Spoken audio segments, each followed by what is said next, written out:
El Golden Retriever se había roído sus propias patas intentando salir a arañazos de la cabaña. El agente forestal Martín lo encontró el 15 de octubre de 2022, acurrucado contra la puerta de madera con muñones sangrientos donde antes estaban, sus garras, las costillas marcándose bajo el pelaje apelmazado, los ojos tan hundidos que parecían agujeros negros. El perro pesaba 14 kilogramos cuando lo sacaron. 3 semanas antes había pesado 35 kilogramos detrás de él en la pared de la cabaña, escrito con lo que la criminalística confirmó más tarde que era sangre humana. Alguien había embadurnado la palabra auxilio en letras de 45 centímetros de altura. El hombre que lo escribió nunca fue hallado. Gonzalo Herrera era el tipo de senderista que llevaba 3 mapas de repuesto y marcaba cada cruce de arroyo con coordenadas GPS. Había ascendido 47 cumbres en 7 sistemas montañosos sin una sola llamada de emergencia. Su lista de equipo estaba impresa y plastificada, sus contactos de emergencia memorizados, sus planes de ruta archivados con los agentes forestales 3 días antes de cada viaje. Cuando salió de Huesca el 1 de octubre para recorrer las montañas, Gisangri Cristo le dijo a su hermano que llamaría desde el aparcamiento del inicio del sendero. A las 6 de la tarde del 4 de octubre, la llamada nunca llegó. Los equipos de búsqueda encontraron su camioneta exactamente donde había dicho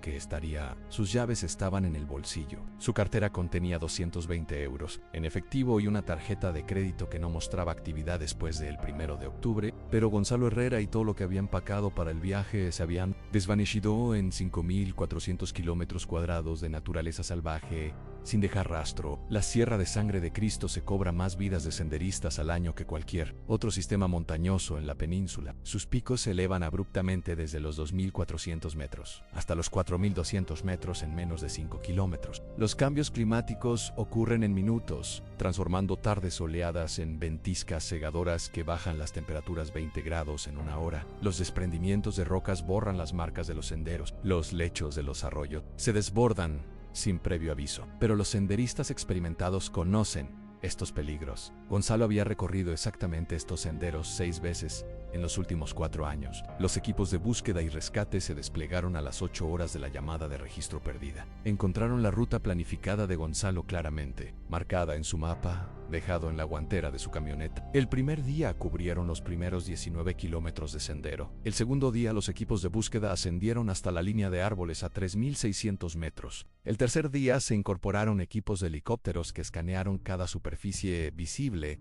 durante kilómetros en todas direcciones. Los perros entrenados para rastrear el olor humano no encontraron nada. La imagen térmica no detectó firmas de calor. Los equipos terrestres revisaron cada cueva, cada refugio, cada punto de acampada conocido en un radio de 80 kilómetros. Tras 7 días, la búsqueda oficial fue cancelada. Gonzalo Herrera simplemente había desaparecido. El cazador Javier Morales estaba rastreando un ciervo a través de un denso bosque a 13 kilómetros del sendero principal cuando olió la muerte. El hedor le llegó desde 180 metros, dulce y lo suficientemente denso como para saborearlo. Siguió el olor a través de un bosquecillo de álamos temblones que se abría a un pequeño claro. En el centro se alzaba una cabaña de madera que no estaba marcada en ningún mapa. La puerta estaba abierta. El olor salía a raudales como humo. Morales sacó su rifle y se acercó lentamente. La cabaña medía quizás 3,5 metros por 3,5 metros, construida con troncos cortados a mano que parecían tener décadas. No llegaban líneas eléctricas. Ningún camino conducía a sus cercanías. Quien la construyó había transportado cada pieza de madera y cada herramienta a través de kilómetros de naturaleza salvaje a sus espaldas. La puerta había sido arañada desde el interior,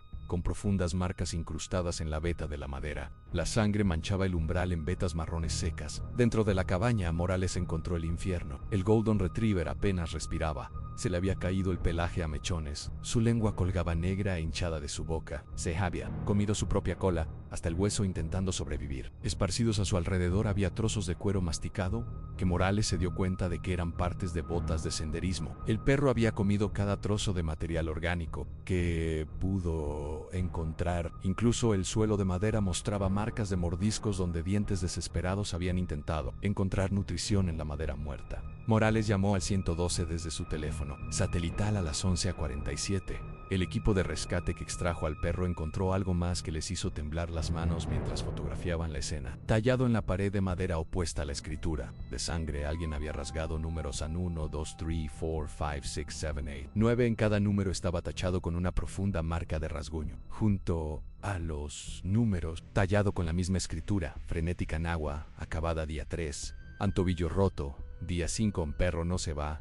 El perro sobrevivió. Veterinarios del Hospital Veterinario de Madrid trabajaron durante 6 horas para estabilizarlo. No encontraron chip de identificación, ni collar, ni chapas. Sus dientes coincidían con las marcas de mordiscos en las paredes de la cabaña. Las pruebas de ADN en el cuero masticado confirmaron que los fragmentos procedían de botas de senderismo de la talla 45, la misma talla que usaba Gonzalo. Pero cuando las autoridades cotejaron la descripción del perro en las bases de datos de mascotas desaparecida, no encontraron nada. Nadie había reportado la desaparición de un Golden Retriever en toda la península. La sangre en la pared era humana, tipo U positivo, la misma que la de Gonzalo Herrera. Pero el análisis de ADN tardó 3 semanas en completarse. Y los resultados generaron más preguntas que respuestas. La sangre contenía células de 2 personas diferentes. Una muestra coincidía con el ADN de Gonzalo, de cabellos encontrados en su camioneta. La otra muestra pertenecía a alguien que no estaba en ninguna pasted up, alguien que nunca había sido arrestado, nunca había servido en el ejército, nunca había dado ADN para ningún procedimiento legal en España. Los investigadores desmantelaron la cabaña en busca de más pruebas. Encontraron arañazos en las paredes de madera que formaban letras: no puedo moverme, algo fuera no me deja salir. La letra coincidía con muestras del diario de Gonzalo, encontrado en su camioneta, pero tallado debajo de esas palabras, con una letra completamente diferente. Alguien más había escrito: miente, llevo aquí más tiempo. La cabaña no tenía registros oficiales. Las bases de datos del catastro provincial no mostraban información de propiedad. Los estudios históricos no indicaban ninguna estructura en esa ubicación. Las fotos satelitales que databan de 1985 no mostraban más que bosque. Sin embargo, las muestras de madera que los equipos forenses analizaron revelaron técnicas de construcción utilizadas en la década de 1940.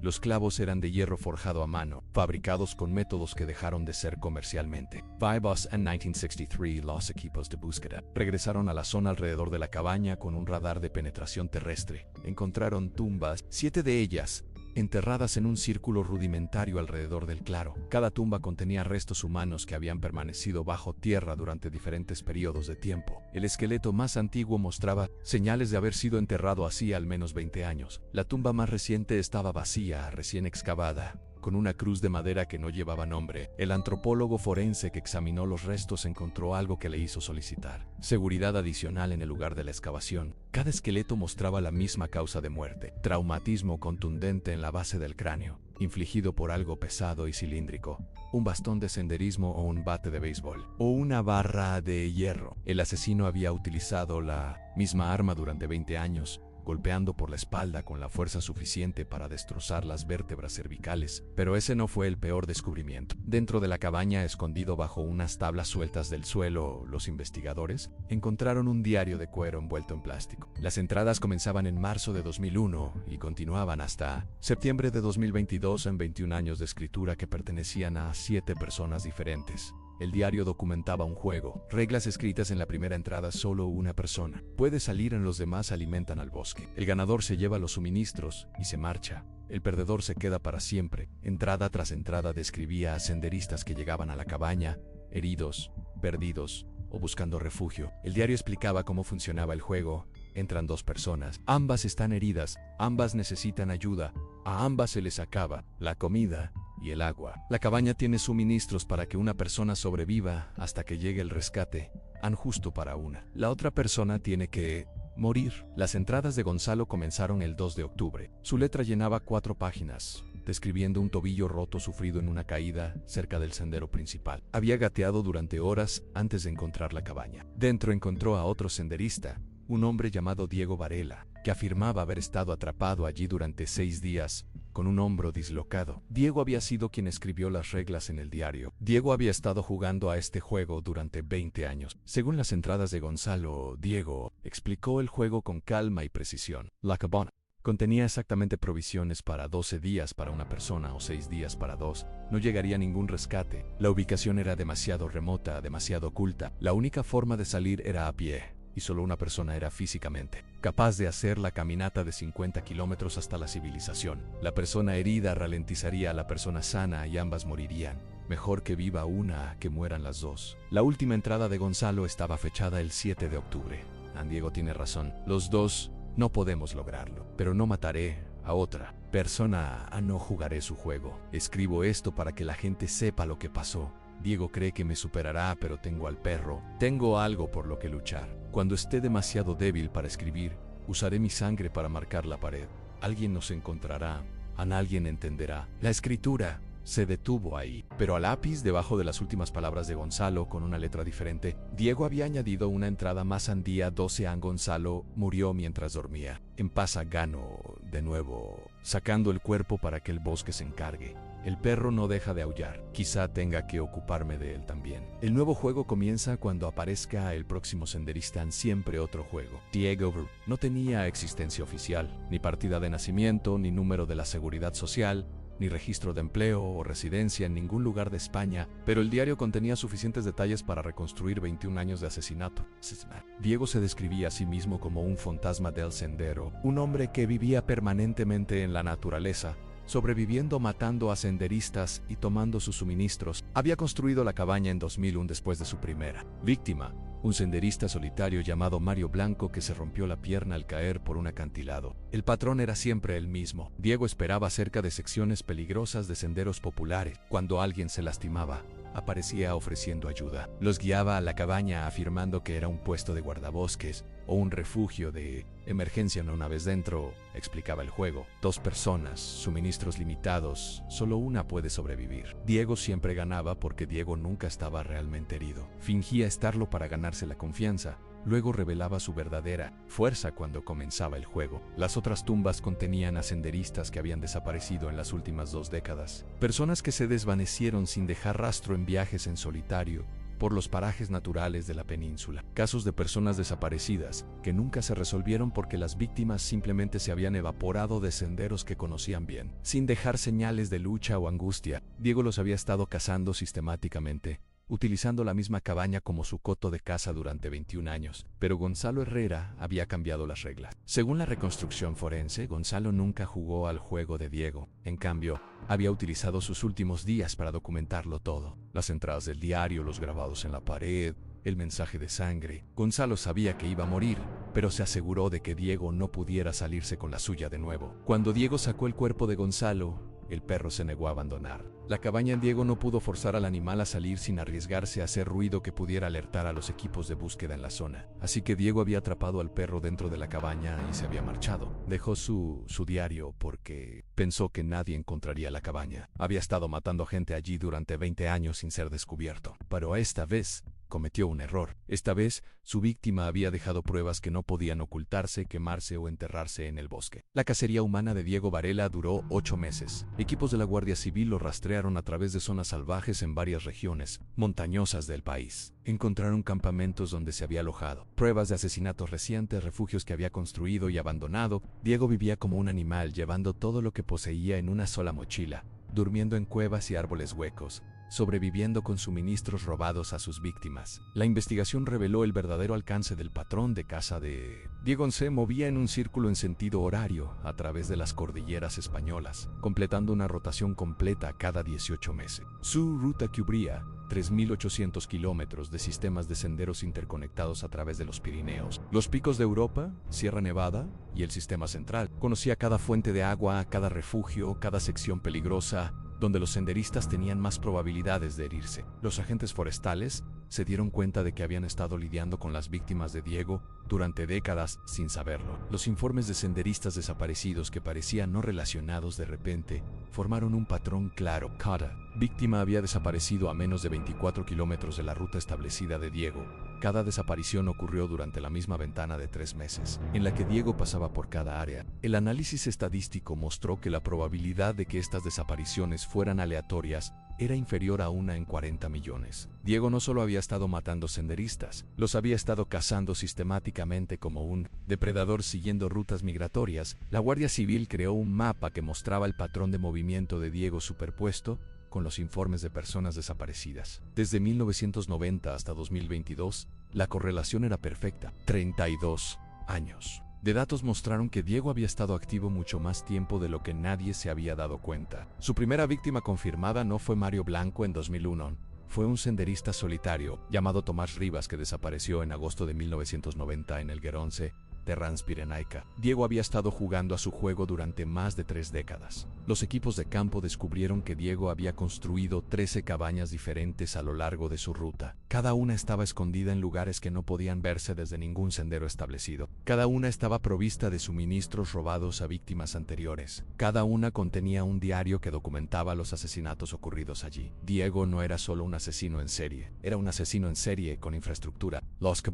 revelaron la evolución de Diego de asesino oportunista a cazador sistemático. Los primeros refugios eran toscos cobertizos construidos con ramas caídas. Para la década de 2000, estaba construyendo elaboradas estructuras de troncos con compartimentos de almacenamiento ocultos y rutas de escape. La cabaña donde murió Gonzalo fue la obra maestra de Diego, diseñada específicamente para la tortura psicológica. Los suministros limitados, el aislamiento, la elección forzada entre la supervivencia y el asesinato. Diego había pasado años perfeccionando las condiciones que destrozarían la resistencia moral de sus víctimas. Dentro de la 13ª cabaña, los investigadores encontraron la base de datos completa de víctimas de Diego en 3 cuadernos llenos de perfiles detallados de senderistas que había observado, pero aún no. Había nombres, descripciones físicas, patrones de senderismo, preferencias de equipo, contactos de emergencia. Diego había estado acechando a posibles víctimas durante meses antes de actuar. Conocía sus rutas mejor que ellos, conocía sus debilidades, sus miedos, su probabilidad de sobrevivir a su juego. Los cuadernos contenían perfiles de 127 senderistas, 89 de ellos ya estaban muertos, 38 seguían vivos, todavía recorriendo los mismos senderos donde Diego los había. Startups, agentes de la Guardia Civil tuvieron que contactar personalmente a cada senderista superviviente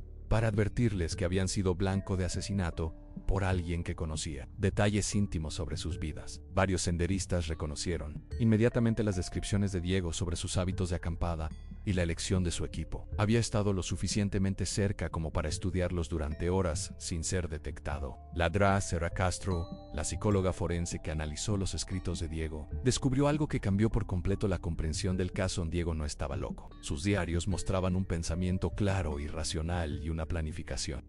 Había creado un ecosistema sostenible de asesinato que podría continuar indefinidamente sin ser detectado. El juego no era un delirio, era un modelo de negocio. Diego había calculado exactamente cuántos senderistas desaparecían en áreas salvajes cada año por causas naturales. La respuesta era alrededor de 250 personas anualmente en toda la geografía peninsular. Las víctimas de Diego se ocultaban dentro de ese ruido estadístico. Los equipos de búsqueda y rescate esperaban que un cierto número de senderistas se desvaneciera sin dejar rastro. Diego se aseguraba de que sus asesinatos se mantuvieran por debajo del umbral que desencadenaría una investigación sistemática. Estaba ocultando asesinatos dentro de tasas de pérdida aceptables. La evaluación psicológica reveló la verdadera motivación de Diego. No mataba por placer o compulsión, mataba por recursos. Cada víctima proporcionaba equipo, comida o dinero que mantenían a Diego vivo en la naturaleza. Había convertido el asesinato en una estrategia de supervivencia que le permitía vivir permanentemente fuera de la red, sin ningún ingreso legítimo o sistema de apoyo. Diego era un depredador en el sentido más literal,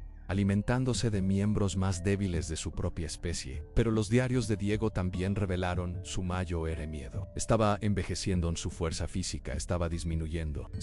Para dominar a las víctimas en confrontación directa estaba mermando. El juego con Gonzalo casi había fallado porque Diego ya no podía depender de la pura intimidación. Gonzalo había sido lo suficientemente fuerte como para defenderse, lo suficientemente inteligente como para documentarlo todo, lo suficientemente decidido como para sacrificarse en lugar de jugar al juego de Diego. Diego había estado planeando reclutar a un aprendiz. Los diarios describían su búsqueda de un senderista más joven que pudiera ser manipulado para unirse a su operación, alguien lo suficientemente desesperado o dañado como para aceptar la visión del mundo de Diego, alguien que pudiera hacerse cargo de la casa cuando Diego fuera demasiado viejo para continuar. Los perfiles del cuaderno incluían evaluaciones psicológicas que indicaban que senderistas podrían ser susceptibles de ser reclutados. Los equipos de investigación se dieron cuenta de que la captura de Diego había impedido algo mucho peor que un solo asesino en serie. Habían detenido la creación de un culto de asesinato multigeneracional que operaba en la naturaleza. La infraestructura de Diego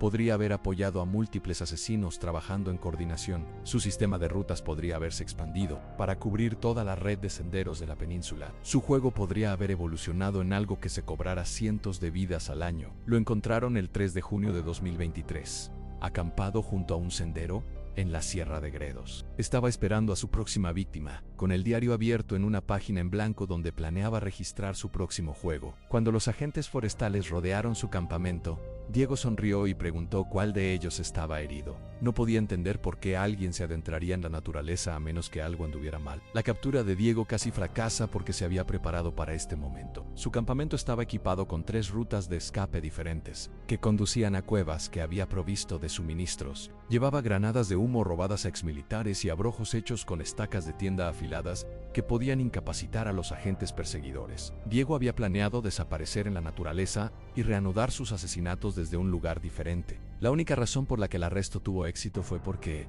Diego cometió un error crítico. Se había obsesionado con el desafío de Gonzalo Herrera. En lugar de huir después de que se descubriera la cabaña, Diego había regresado a la zona de los Pirineos 3 veces intentando comprender cómo Gonzalo lo había superado. Los agentes forestales lo rastrearon a través de grabaciones de seguridad de los puntos de acceso a los senderos, esperando que reapareciera cerca de la escena del crimen original. Cuando finalmente rodearon el campamento de Diego, no llevaba su equipo de supervivencia habitual. En cambio, su mochila contenía objetos personales robados a Gonzalo Herrera: la brújula de Gonzalo, su silbato de emergencia, su diario de ruta de caminatas anteriores. Diego se había vuelto psicológicamente dependiente de los trofeos de sus víctimas, y la resistencia de Gonzalo había roto ese patrón. Diego no podía desprenderse de la única persona que se había negado a jugar su juego. Diego Varela tenía 67 Asia. Había estado viviendo en la naturaleza durante 34 años. No tenía recuerdos de la vida antes de las montañas. Cuando los psiquiatras lo entrevistaron,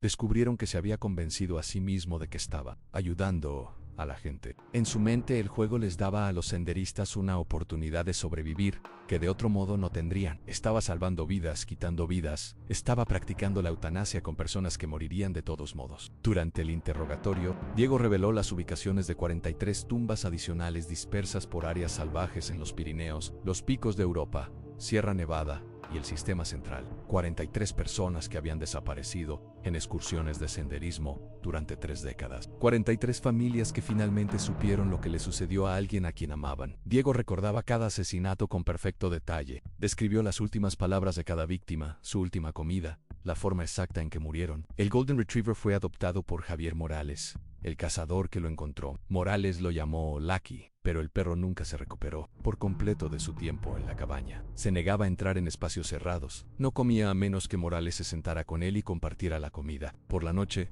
Lucky se colocaba junto a la puerta principal y gemía hasta que Morales la abría, comprobando que su dueño podía irse cuando quisiera. Diego Varela fue condenado a prisión permanente revisable. No mostró emoción cuando se leyó el veredicto. En su declaración final, dijo: las montañas deciden quién vive y quién muere. Yo solo les estaba ayudando a decidir más rápido. La cabaña fue quemada hasta los cimientos por equipos de agentes forestales. Esparcieron las cenizas y plantaron nuevos árboles sobre el claro. Pero los senderistas aún reportan encontrar refugios extraños en áreas remotas, cabañas que no aparecen en ningún mapa, construidas por alguien que conoce el bosque mejor de lo que cualquier mapa podría mostrar. Los agentes forestales advierten a los senderistas solitarios que nunca acepten ayuda de extraños en el sendero. Nunca sigan a alguien a un refugio que no puedan verificar. Nunca confíen en nadie que sugiera que 2 personas no pueden sobrevivir. Porque en algún lugar de la naturaleza podría haber otro Diego Varela, otro fantasma del sendero que juega con vidas humanas, otro depredador que se alimenta de la confianza que mantiene vivas a las comunidades de senderismo. Gonzalo